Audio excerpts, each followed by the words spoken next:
오신 우리와 함께 하시며 그리고 권능을 주시는 분이십니다.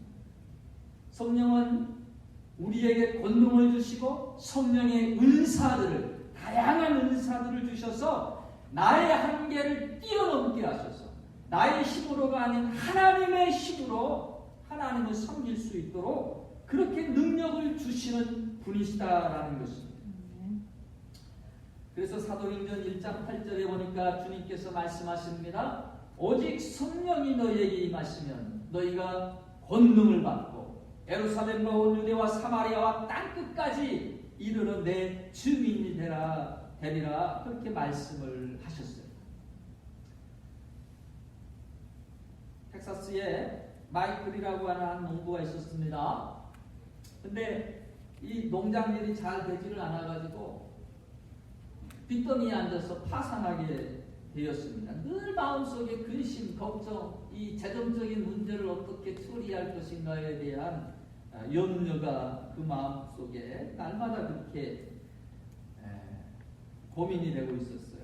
근데 하루는 지질학자가 오더니 이 지역에 석유가 묻어있을 그런 가능성이 높다라는 거예요. 그래가지고 시추를 한번 해보자고 그렇게 제안을 했습니다.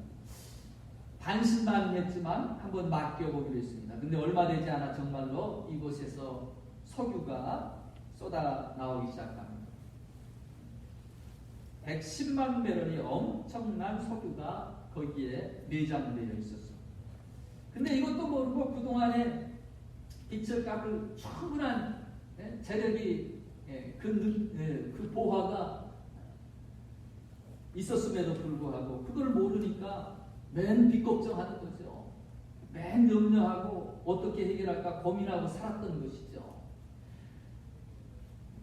여러분 마찬가지예요. 우리 믿는 자들에게는 성령의 권능을 주셨는데 이걸 묻어두고 살아가는 크리스찬이라면 얼마나 안타까운 삶이 되겠습니까? 우리가 신앙생활 하면서 이 성령 하나님을 더 사모하고 이 성령 하나님의 권능을 누리며 살아갈 수 있어야 되겠습니다. 성령 하나님은 보혜사라고 그랬고 또 성령 하나님은 진리의 성령이시다라고 그렇게 말씀했습니다. 성령은 진리의 영이십니다. 여러분 마귀는 거짓의 아비다라고 그래요. 거짓의 아비. 다 참된 것을 얘기한 것 같고 근데 결국은 그걸 속여서 자기의 유익한 것들을 뺏어가는 그런 존재입니다. 그것과 비교하면 성령은 진리의 영이십니다. 마귀를 어둠으로 비춘다라면 성령은 빛에 비유할 수 있습니다. 성령을 제일 처음에 만나게 될 때에 그 빛이신 성령님, 거룩하신 성령님, 진리의 영께서 우리 가운데에 오시게 되면 여러분 어둠 가운데에 빛이 환히 드러나게 되면 어떻습니까? 지저분한 것들이 낱낱이 보이는 거예요. 평상시에는 이게 죄라고 보이지 않았던 것들이 성령께서 비추어 주시니 내 마음의 어둠이 걷히고 밝은 빛이 들어오니 죄악들이 보이고 흠들이 보이고 그래서 회개치 아니하고 견딜 수가 없는 거예요. 그런 역사가 일어납니다. 그리고 회개하면은요, 여러분 경험해 보셨습니까? 왜 그렇게 만물이 신선하고 왜 그렇게 세상이 환하고 왜 그렇게 깨끗한 그와 같은 큰 성령께서 비치시며 거룩의 영이시기 때문에 그렇습니다. 진리의 영이시다. 말씀을 깨우쳐 주셔요. 진리를 나타내 보여주셔요. 그래서 이 말씀 가운데 성령이 또 참 역사를 많이 하십니다. 예수님께서 오셔서 가르쳐 주셨던 모든 진리의 말씀들을 이 성령이 자의로 말하지 아니하고 예수님이 말씀하신 선포하신 그 말씀들을 기억나게 하시며 깨닫게 하시는 게 성령의 주된 사역입니다. 엠마오로 내려가던 두 제자가 예수님이 십자가에 못 박혀 죽으셨어요. 그래서 낙심하고 절망하며 이제 고향으로 내려가는 두 제자에게 예수님께서 나타나셔서 모세의 글들과 또 시편에 있는 메시아에 대한 부분들을 하나하나 풀어서 설명해 줄 때에 이들이 눈이 밝아 영적인 눈이 띄어지는 거예요. 깨달아지는 거예요. 말씀이. 그러면서 그들의 마음이 뜨거워지기 시작합니다. 말씀이 깨달아지니 그 비밀들이 밝혀지니 그 마음 가운데 뜨거움이 임하게 되고 그리고 기쁨이 충만하게 되었습니다. 진리의 영이신 성령께서 말씀 가운데 역사하시는 거예요. 제가 영국에 유학을 나갔다가 얼마 안 있어서 뭐 형님이 재정적인 어려움을 당하고 이 집안이 온 집안이 그냥 뭐 딱지 붙이듯이 그렇게 어려움을 당했어요. 공부를 더 이상 진행해 갈 수 없는 그런 상황이 되었습니다. 그래서 한 1년이 좀 더 지난 다음에 어쩔 수 없어서 귀국하게 됐어요.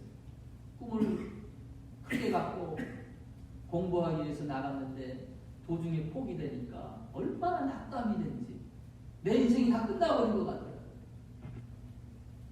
그렇게 낙심하고 있는 그때 우연히 설교 하나를 듣게 됐어요. 그 말씀의 제목이 뭐였는가 하면 하나님의 영광을 위하여 살라. 근데 그 말씀이 얼마나 제 심령 가운데 그냥 찔르고 또 회개케 하는지 제가 나의 영광을 위해서 내가 이제껏 살아왔구나. 그 사실을 하나님이 깨우쳐 주셨어요. 그러면서 하나님의 영광을 위하여 살라라고 하는 새 비전을, 새 꿈을 주는 거예요. 나는 실패한 자라고, 더 이상 소망이 없다라고, 더 이상 가능성이 없다라고 그렇게 좌절하고 있는 나에게 내 길이 잘못됐다라고 깨우쳐 주시며 너의 영광이 아닌 하나님의 영광을 위하여 살라라고 강하게 말씀을 해주시는 거예요. 그 밤에 엄청 울고 회개하고 은혜 받고 그렇게 감동이 되었습니다. 근데 나중에 우연찮게 그 설교를 다시 한번 듣게 됐어요.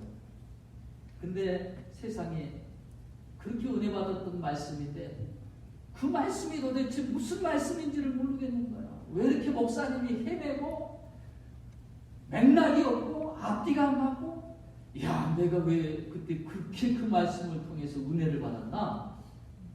그렇게 생각하면서 깨닫게 된 것이 사람의 설교가 아니라 이게 성령께서 깨우쳐 주시고 감동을 주셔야 우리가 정말 은혜를 받게 되는구나. 저는 그 사실을 그때 이렇게 깨닫게 되었습니다.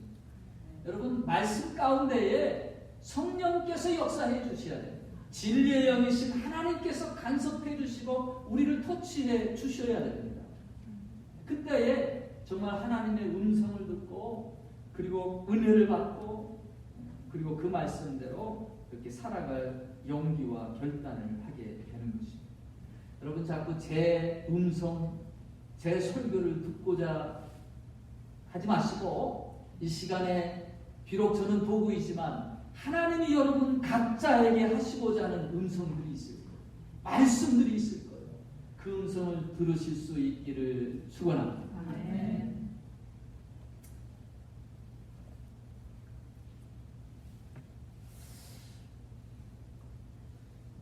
그러면 우리가 어떻게 성령을 받을 수 있을까요?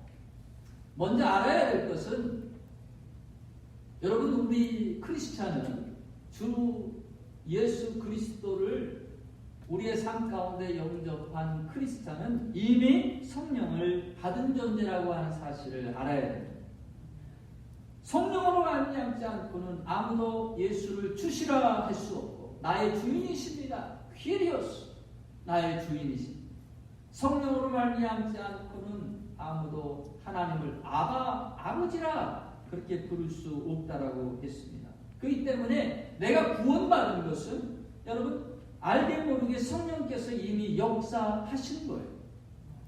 이것은 전적인 하나님의 은혜입니다. 선물입니다. 축복입니다. 다른 사람들에게 가려져 있던 것들이 나에게 영적인 눈이 열려 그리스도를 주로 고백할 수 있다는 것, 이거는 크나큰 축복 중에 축복이 아닐 수가 없어요. 이미 우리는 성령을 받은 존재라는 것입니다.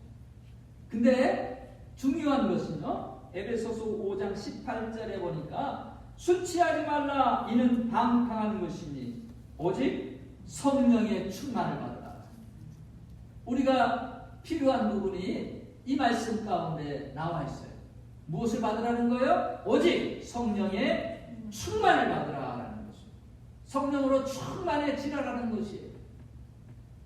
빌리그레암 목사님이 이 성령 충만이라고 하는 것을 성령과 성령의 능력의 지배를 받는 것이다, 그렇게 표현을 했습니다. 술 취하는 사람이 술의 지배를 받게 되고 술의 영향력 가운데 정상적인 능력이나 어떤 행동이 이렇게 제압되는 것처럼 성령 충만이라는 것도 이와 유사하다는 것이죠. 그래서 성령의 영향 가운데에 있는 것, 그것이 성령 충만이다라는 것입니다.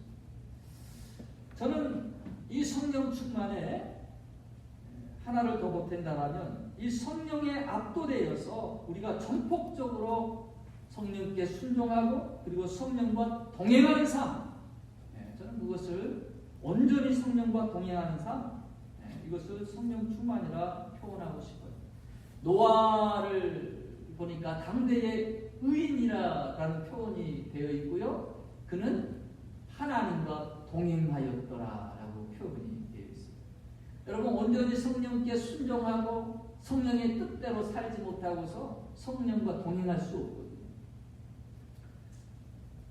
그래서 성령 충만이라고 하는 건 성령님께서 압도적으로 우리 가운데 임하여 주시고 그리고 우리가 온전히 그분께 전폭적으로 순종하며 동행하는 삶을 저는 성령 충만이라고 말하고 싶습니다. 내가 성령을 사용하는 것이 아니라 성령이 나를 사용하는 것입니다. 내가 성령의 도구가 되는 것입니다. 옛날 그 이단 가운데 박혜선 향수를 팔았는데 세상에 슉 하면 이게 10만원짜리고 좀 더 세게 슉 하면 이게 50만원짜리가 되고 이게 슉 하면 이게 100만원짜리가 되는 거예요. 성령께 지배받는 자가 아니라 성령을 자기의 도구로 쓰는 것과 같은 그런 모습이 그 안에 나와 있다는 것이죠. 성령의 충만함이라고 하는 것은 여러분, 내가 주인인 삶이 아니라 내가 주인 되면 육체의 소득밖에, 육체의 열매밖에 맺을 수가 없어요. 성령이 내 안에 오셔서 내 안에 성령이 주인이 되시면 성령의 소욕들이, 성령의 열매들이 맺히게 되는 것입니다. 그래서 우리는 성령의 충만을 받으라, 성령으로 충만할 수 있어야 되겠습니다. 이 성경에 보면 성령 세례라, 성령 침례라는 표현이 나와 있고요. 그리고 성령의 충만이라는 그런 표현이 나와 있어요. 이 두 가지의 차이점을 말한다면 저는 이렇게 얘기하고 싶습니다. 성령의 침례는 어찌 보면 이례적인 사건입니다. 성령이 우리 가운데 임하시는, 성령이 우리 가운데 들어오시는, 요한계시록처럼 누구든지 마음의 문을 열고 노크를 할 때에 문을 열면 내가 그에게로 들어가 그로 더불어 먹고 그런다고 더불어 마시리라. 주님을 영접하는, 성령을 영접하는, 성령이 주님과 함께 우리의 삶 가운데 임하시는, 이분은 이제 떠나지 아니하십니다. 인치셨습니다. 구약에는 잠깐 있다가 떠나기도 했지만 이렇게 신약시대에, 성령시대에 우리 가운데 임하신 성령은 결코 떠나지 아니하십니다. 이것은 이례적인 사건이라면 성령 충만을 받으라, 오늘 이 에베소서 5장 18절에 성령 충만을 받으라고 하는 것은 현재 진행형 명령어로 되어 있는 표현입니다. 계속해서 성령 충만을 받으라라는 것이죠. 때때로 성령 충만을 받았지만 성령을 받았지만 성령이 나를 지배하시다가도 우리가 연약하여 넘어지고 쓰러지고 범죄할 때 성령의 뜻에 순종하지 못하고 내고집 어떤 내 생각들 이런 것으로 성령과 동행하지 못할 때 이 성령 충만을 잃어버리게 된다는 것이죠. 그렇기 때문에 우리는 계속해서 이 성령 충만을 받아야 되는 것입니다. 한때 이 성령이 임함을 이 예루살렘에서도 그렇고 또 오늘 본문의 이 에베소서에도 그렇고 바울이 안수할 때 그들에게 성령이 임하면서 방언을 하고 그래서 성령이 임하는 것을 그 현상을 이 방언의 현상을 중요하게 생각하면서 성령 받지 못했으면 방언할 수 없고 방언을 거기까지는 괜찮은데 방언을 못하면 성령 받지 못했다. 한 걸음 더 나아가서 방언하지 못하면 구원받지 못했다. 이렇게까지 얘기가 됐던 적이 있었어요. 그렇게 따진다면 오늘 성령이 임하니까 방언도 하고 애언도 했다라고 그렇게 표현되어 있잖아요. 그러면 애언하지 못한 사람은 구원받지 못한 사람이다라고 얘기가 되어버린 것이죠. 고린도전서 12장 은사장을 보면 한 성령으로 말미암아 어떤 이에게는 방언의 은사도 주시고 어떤 이에게는 애언의 은사도 주시며 또 어떤 이에게는 병고침의 은사를 또 어떤 이에게는 방언 통변의 은사를 다양하게 각양의 은사들을 허락해 주시는 것입니다. 한 성령으로 다양한 은사들이 주어지는 거예요. 근데 왜 방언의 은사가 제일 먼저 남았을까요? 그동안에 바벨탑에서 언어가 다 나뉘어져 버렸잖아요. 하나님을 대항하며 교만한 그들을 바벨탑에서 하나님께서 언어를 치십니다.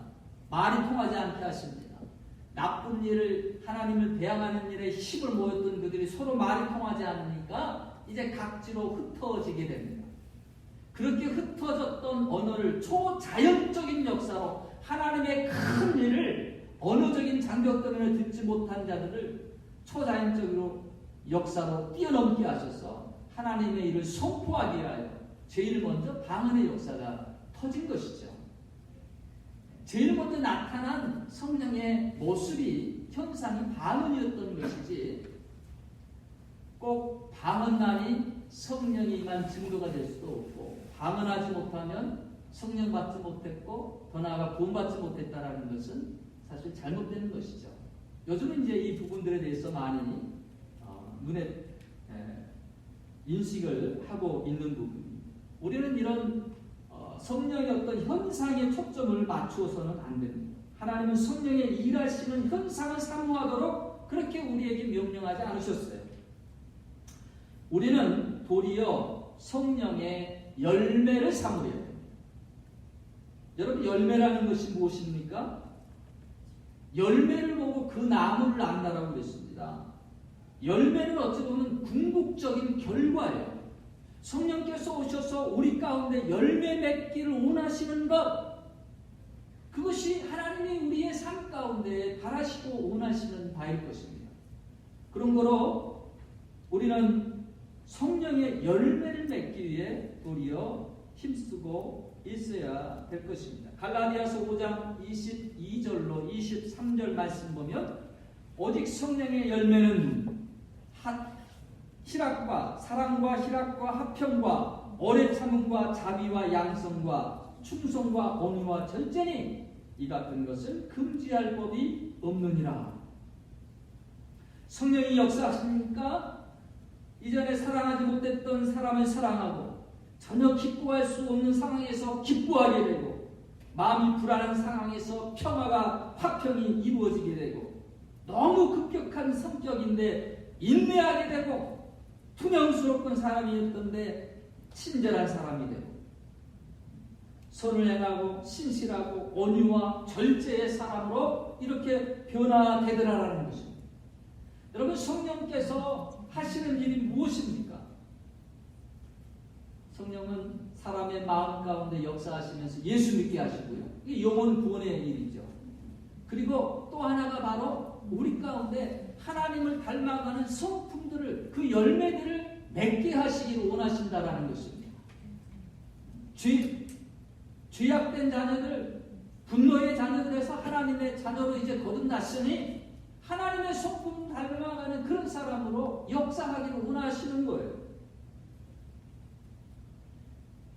한때 제가 사람을 기쁘게 하랴 하나님을 기쁘게 하랴 사도 바울이 얘기했던 것처럼 늘 그 말씀을 가슴속에 품고 살았어요. 그래서 사람에게 인정받지 못하더라도 나는 하나님께 인정받으면 그걸로서 나는 감사합니다. 오직 하나님과의 관계에 많이 신경을 썼어요. 사람들이 때때로 인정하지 않고 무시하고 그래도 전혀 신경 쓰지 않았어요. 근데 이 성령의 열매를 보면 여기 대부분의 뭐와 관계되는 것들이 나오고 있느냐? 사람과 사람 사이의 관계에 대한 부분들이 나오고 있다는 것이죠. 여러분, 인간관계에 문제가 있습니까? 성령 받으시기를 축원합니다. 성령 받으면 삐뚤어진 관계도 바로바로 회복되고 고쳐지고 그렇습니다. 예수님께서도 키와 지혜가 자라감에 따라 하나님과 사람들에게 사랑받았다라고 이렇게 표현되어 있습니다. 사람에게 인정받는 것, 하나님께 인정받는 건 사실 주관적인 부분이기 때문에 잘 드러나지 않지만 그 사람의 신앙의 깊이, 그 사람의 신앙이 어떤 부분인가를 이렇게 잘 보여지는 부분이 있다라면 그것은 사람들과의 관계를 보면 알 수가 있습니다. 여러분, 우리의 삶 가운데 하나님이 강권적으로 역사하셔서 성령이 충만해지기도 합니다. 근데 성령은 인격적인 분이세요. 우리의 인격을 다 무시하고 지배하시며 강압적으로 이렇게 역사하기를 즐겨하시는 분이 아니십니다. 때때로 하나님의 선하신 뜻을 위해서 강압적으로 강권적으로 이렇게 임재하시기도 하지만 성령은 우리의 인격을 존중해 주세요. 내가 포기한 만큼, 내가 나를 내려놓은 만큼 성령께서 임하십니다. 어떤 사람은 성령 침례와 성령 충만을 같이 받기도 합니다. 오늘 에베소서 교회도 또 오순절날 예루살렘 교회도 하나님의 성령께서 강권적으로 임하셔서 같이 이루어졌습니다. 그러나 일반적으로는 성령의 침례가 먼저 이루어집니다. 거룩한 성령의 씨앗이 우리 가운데 들어와 있죠. 내가 이 성령께 순복하고 이 성령이 나의 보좌를 차지하며 나의 주인이 되어지기를 간구할 때마다 점점 내 삶에서 믿음의 영역이 넓어지고 성령이 지배하는 영역이 넓어지며 성령으로 충만해지게 될 때 우리는 온전히 성령과 동행하는 크리스찬의 삶, 의인의 삶을 살 수 있게 되는 것이죠. 근데 연약합니다. 우리의 고집이, 우리의 타락한 본성이 여전히 살아 있습니다. 우리가 성령의 충만함을 받기 위해서 그래서 필요한 것이 무엇이냐? 누가복음 11장 13절에 이렇게 말씀하십니다. 너희가 악할지라도 좋은 것을 자식에게 줄 알거든. 하물며 너희 하늘에 계신 하늘 아버지께서 구하는 자에게 성령을 주시지 않겠느냐? 여러분, 성령의 충만함을 위해 기도하시기를 바랍니다. 하물며 천국께서 너에게 귀한 것, 소중한 것, 아들까지 주십니까? 성령을 주시지 않겠느냐? 내가 필요하다라고 생각해서 사모함으로 성령을 구하면 하나님이 주셔요.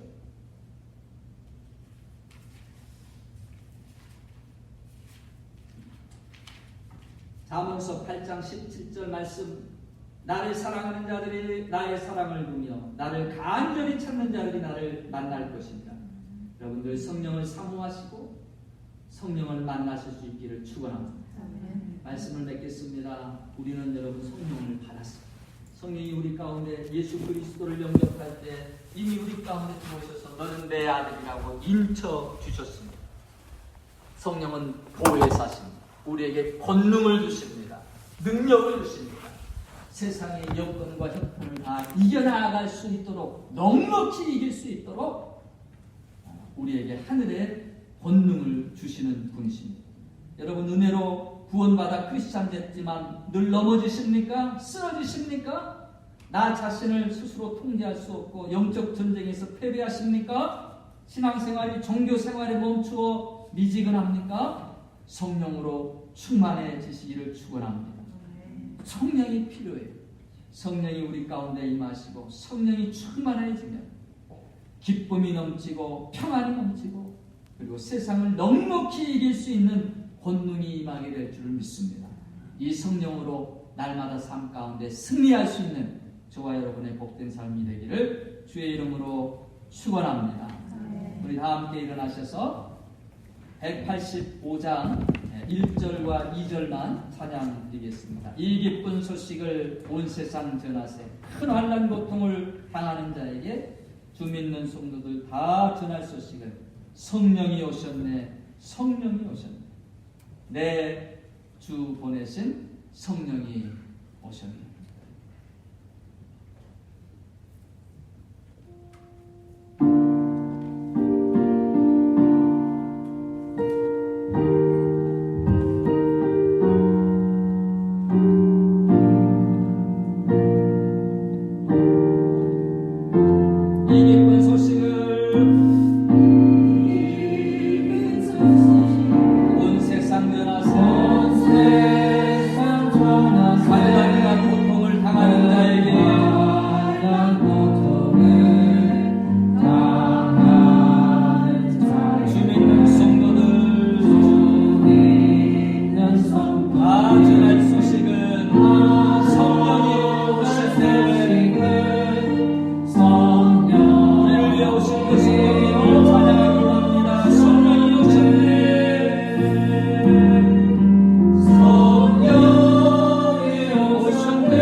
감사와 사랑을 누리기를 원하십니다. 주 하나님, 이 시간 우리의 삶 가운데 충만히 임하여 주옵소서. 성령은 구하는 자에게 임합니다. 성령은 사모하는 자에게 임합니다. 하나님, 이 시간 사모합니다. 이 시간 구합니다. 오 주여 아버지 하나님, 충만히 임하셔서 나를 압도하여 주시고 나를 지배하여 주시고 나를 다스려 주옵소서. 죄악의 속성으로 몸부림치며 하나님 허우적거릴 때 우리 주의 성령께서 강권적으로 임하여 주셔서 나를 하나님의 사람 만들어 주옵소서. 성령의 열매들이 아름답게 맺혀지게 하여 주옵소서. 우리 다 같이 한 목소리로 기도하겠습니다. 할렐루야. 하나님 아버지 감사합니다. 우리를 위하여 연약한 우리를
성령으로 충만케 채워 주시옵소서. 강권적으로 역사하여 주시사 하나님 우리를 지배하여 주시고 우리를 다스려 주셔서 온전한 하나님의 손품들이 맺혀질 수 있는 거룩한 하나님 백성들 되도록 은혜 베풀어 주시옵소서. 지금은 우리를 죄악에서 건지신 예수 그리스도의 크신 은혜와 하나님 아버지의 무한하신 사랑하심과 성령님의 충만 역사하심 오늘 예배하는 모든 심령들 머리머리 위에 저들의 가정과 산업의 터 위에 지금부터 영원토록 함께 계시옵기를 간절히 축원하옵나이다.